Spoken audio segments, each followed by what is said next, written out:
Tout le Nouvel Âge est un grand néognosticisme. Je dois expliquer un peu mes termes ici. La gnose est un terme grec qui signifie connaissance. Mais ce n'est pas la connaissance au terme où nous l'entendons dans la Bible. Dans la Bible, le mot connaissance veut dire cette connaissance, mais par effusion de l'Esprit Saint. Quand nous disons que nous connaissons Dieu, ça veut dire que Dieu se donne à nous, se donne à connaître, se répand dans notre cœur et que nous goûtons qui il est parce qu'il nous transforme en lui. Ici, la gnose signifie un savoir, somme toute assez théorique, exactement le savoir que je viens de vous décrire. On dit à l'adepte, dans un contexte d'une initiation ésotérique et occulte, on lui révèle qu'il est Dieu par nature et que donc il a des pouvoirs occultes. C'est donc une initiation ésotéro-occulte. La gnose, nous pouvons dire que les mystères d'Isis, d'Éleusis sont des gnoses. Alors, la gnose qui se développe dans le contexte du christianisme s'appelle le gnosticisme. C'est très ancien, hein. Déjà au IIe siècle, le gnosticisme était, disons, très virulent contre le christianisme. Par exemple, le premier ouvrage de théologie de la tradition chrétienne s'appelle l'Adversus Héréses, contre les hérésies. Il est signé du second évêque de Lyon, saint Irénée. Et saint Irénée dialogue ou répond au défi de la gnose. Vous voyez bien qu'il n'y a rien de nouveau, hein. Le Da Vinci Code de l'époque, il existait déjà. Alors, c'est un gros bouquin comme ça, où saint Irénée répond à toutes les gnoses de son époque. Ces gnoses, donc ces écoles ésotériques, prétendaient que l'on était Dieu par nature, mais ils présentaient leur discours, c'est ça qui est dangereux, ils présentaient leur discours en empruntant le vocabulaire et les personnages des évangiles, exactement ce que va faire Dan Brown. C'est-à-dire que les gnostiques coulaient leurs doctrines, qui pour nous sont hérétiques, les coulaient dans l'évangile. Et ils donnaient des titres à leurs ouvrages, ils les appelaient des évangiles. Et voilà pourquoi l'Église, dans son discernement, a dit ce ne sont pas des évangiles, ce sont des apocryphes. Ce sont des ouvrages qui prétendent être évangiles, mais qui ne le sont pas. D'abord, ils n'ont pas une origine apostolique, ils ne procèdent pas des apôtres. Ils sont tardifs. Les évangiles canoniques inspirés datent du 1er siècle. Les évangiles gnostiques datent tous au plus tôt du 2e siècle jusqu'au 4e ou au 5e siècle. Et troisièmement, la doctrine de ces évangiles, de ces soi-disant évangiles gnostiques apocryphes, n'a rien à voir, vous m'entendez, rien à voir avec les évangiles canoniques. Et on a des discussions très intéressantes où Tertullien reproche explicitement aux gnostiques et leur dit « mais vous n'avez pas le droit de prendre le titre d'évangile, vous n'avez pas le droit d'extraire ainsi des phrases de l'évangile pour les interpréter de votre manière et d'ajouter vos documents, vous n'avez pas le droit de glisser vos doctrines hérétiques dans notre message. » Tertullien le disait déjà, c'est ce que nous essayons encore de dire aujourd'hui. Ça s'est fait tout au long de l'histoire du christianisme. Vous savez, il n'y a rien, je répète, rien de nouveau, sauf qu'ici, l'affrontement est de nouveau très direct. Et que Dan Brown prétend s'appuyer sur ces évangiles gnostiques apocryphes pour justifier ce qu'il raconte dans son ouvrage. Donc, lui-même, reproduisant ces doctrines, il se situe dans la ligne du gnosticisme, disons néognosticisme, comme tout le Nouvel Âge.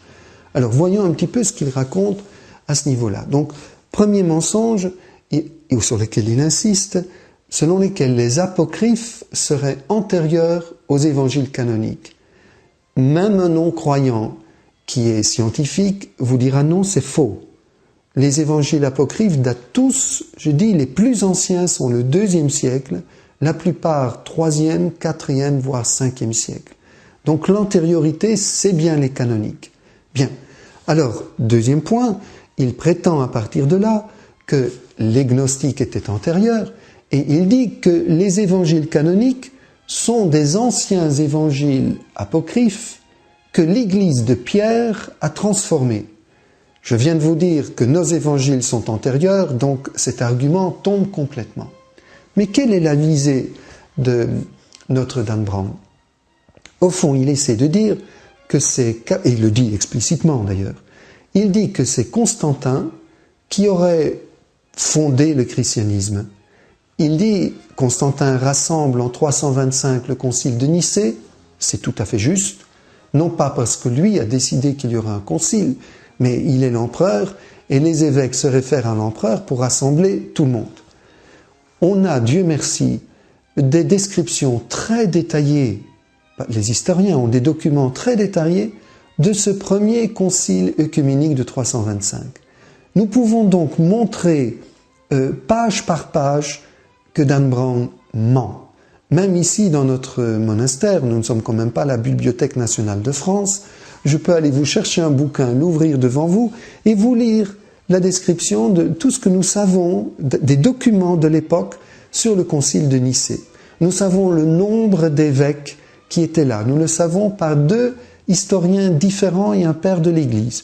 Le nombre varie de quelques dizaines, ce qui veut dire c'est à peu près 300, un peu moins de 300 pères de l'Église, c'est quand même important. Constantin aurait, selon Dan Brown, convoqué les évêques pour qu'ils votent pour la divinité de Jésus. Jusque-là, Jésus aurait été considéré comme un homme ordinaire. Jésus, on découvrira plus loin, aurait été marié avec Marie-Madeleine, mais Jésus n'aurait jamais prétendu être fils de Dieu. Il n'y avait pas de christianisme, selon Dan Brown, il n'y avait pas de christianisme avant Constantin, avant le concile de Nicée. Et c'est Constantin qui aurait fait voter la divinité de Jésus. Dan Brown précise que le vote a été serré. Maintenant, je lis mes livres d'histoire, et qu'est-ce que je vois? Que le concile a été rassemblé non pas pour la divinité de Jésus, mais pour réagir contre une hérésie d'un prêtre qui s'appelait Arius.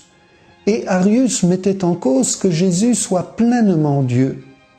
En quelque sorte, son but, c'était de sauvegarder la pureté de Dieu. Il avait du mal à imaginer que Dieu, l'infiniment pur, descende dans une humanité marquée par le péché. Alors il dit non, non, Jésus est un intermédiaire entre Dieu et les hommes.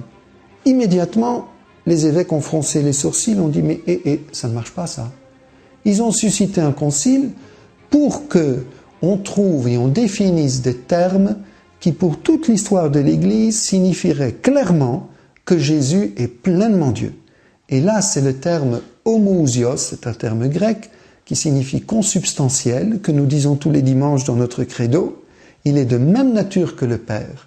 C'est ce terme homoousios qui a été soumis au vote des pères de l'Église, qui d'abord pendant plusieurs jours ont discuté quel serait le meilleur terme. C'est ce terme homoousios qui a été voté à l'unanimité, moins 2 voix. Vous voyez bien que tout est faux chez Dan Brown, même les choses élémentaires que nous pouvons tous vérifier. Donc ce n'est pas M. Constantin qui fonde l'Église, à Nicée, ce sont les pères, les évêques, qui définissent un terme pour que soit sauvegardée la pureté de la foi chrétienne.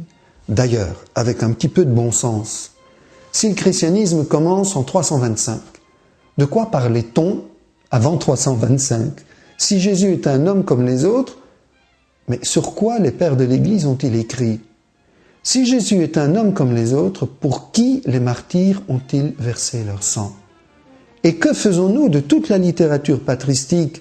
Que faisons-nous d'un Saint Irénée, d'un Justin qui meurt martyr vers les années 160 et qui témoigne déjà de la divinité de Jésus?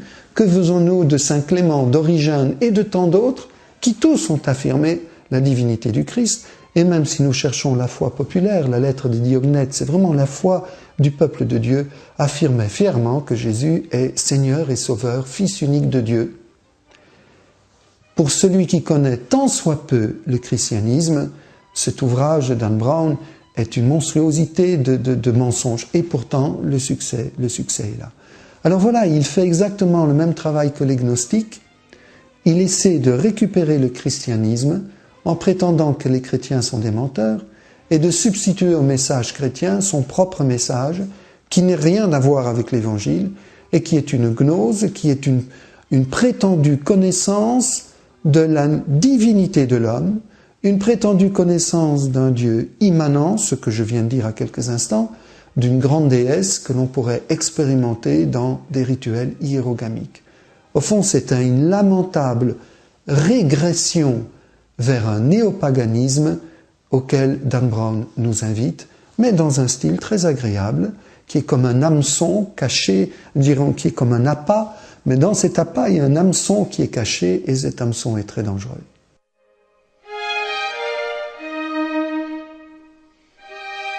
L'accusation de Dan Brown, c'est qu'il y aurait deux églises. L'église que nous connaissons, une église exotérique, exo veut dire extérieur, une église qui adresse son message à l'extérieur. Et cette église, ce serait l'église de Pierre. Une église, on dit en français macho, c'est-à-dire rien que des hommes, et qui s'oppose à une église ésotérique, secrète, mais qui aurait au conditionnel, gardé la vraie doctrine de Jésus.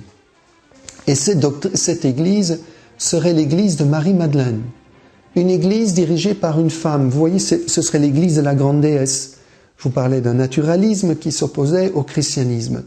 Alors, la subtilité, c'est de dire, c'est une seule église, l'église du Christ, qui aurait été un naturalisme, et Pierre, jaloux de Marie-Madeleine, jaloux de la place que Jésus donnait à Marie-Madeleine, Pierre aurait fait une scission et aurait instauré une église patriarcale masculine. Cette église masculine se serait insurgée contre le culte de la grande déesse et aurait accusé, aurait diabolisé toute référence à la femme pour le remplacer par une religion paternaliste. Voilà la théorie de Dan Brown. Regardons-nous un peu maintenant sérieusement, historiquement, de quoi il s'agit. J'ai déjà commencé à en parler, donc je vais reprendre rapidement. Je vous ai parlé qu'au moment du néolithique, c'est-à-dire quand l'humanité se sédentarise et qu'elle découvre l'agriculture et commence à constituer des petites villes, je vous ai dit qu'à ce moment-là, le culte de la grande déesse va avoir plus d'extension. Avant cela, au paléolithique, lorsque les hommes sont encore des chasseurs nomades, contrairement à ce que notre Dan Brown suggère, ce n'est pas la grande déesse qui est la figure dominante. Dan Brown suggère que cette religion de la grande déesse est la religion primordiale. C'est faux. On a découvert maintenant que dans les rassemblements de ces peuples nomades, il y avait, je dirais, le coin des femmes, avec les statues de divinité féminines, et il y avait le coin des hommes, avec des représentations viriles, d'un dieu viril masculin. On sait par exemple que les chamans, qui est une des formes les plus primitives de religiosité, avaient des rites initiatiques réservés aux hommes. Donc au départ, il y avait quand même une complémentarité. Puis il y a une domination de la figure féminine. Mais ça n'a pas duré éternellement, enfin pas jusqu'à nos jours.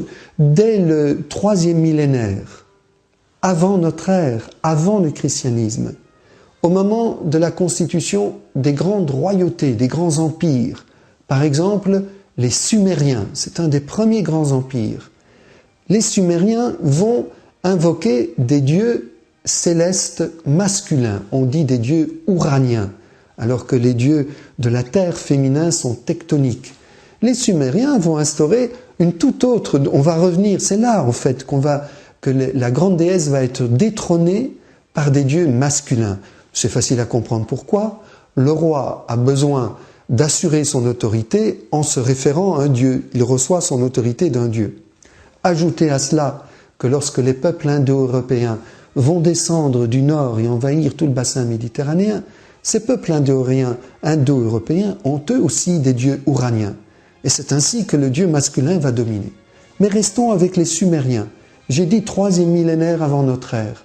Si vous avez un peu une idée du déroulement de l'histoire sainte, vous savez bien que c'est l'époque où Abraham va entendre l'appel de Dieu et que lui dit Dieu, « Va, pars, quitte ton pays. » Quel est ce pays? Our en Chaldée, c'est le pays des Sumériens.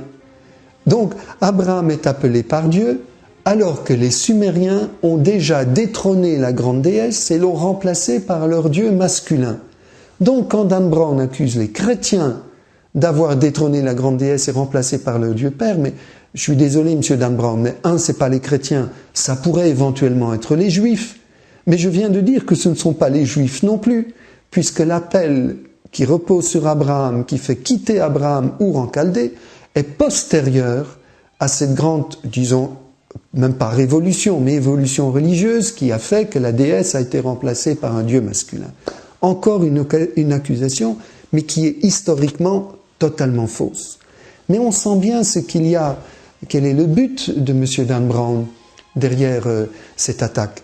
S'il prétend qu'au début il y avait une figure féminine et que le christianisme l'a renversée pour installer son pouvoir, vous sentez bien que la réaction spontanée d'un lecteur qui ne sait pas tout ce que je vous ai raconté, c'est de dire « Ah ça c'est choquant, il faut absolument chasser ces chrétiens qui ont remplacé l'authentique déesse par leur dieu père, castrateur, comme on dirait en psychologie, etc. » On jette un soupçon, on provoque une réaction scandalisée et on se dit il faut éliminer ces usurpateurs. On considère que le christianisme a usurpé le pouvoir qui revenait à la grande déesse. C'est lamentable, encore une fois, comme mensonge, mais le plus fort, c'est que bon nombre de nos contemporains ne se rendent pas compte que ce qu'on leur raconte n'a rien à voir avec la vérité historique. Alors pour nous, c'est important. Je fais maintenant une étape de plus. Est-ce que le christianisme, j'ai essayé de bien dire que ce débat entre le Dieu mâle et femelle est antérieur au christianisme, nous allons continuer un autre type de raisonnement ensuite.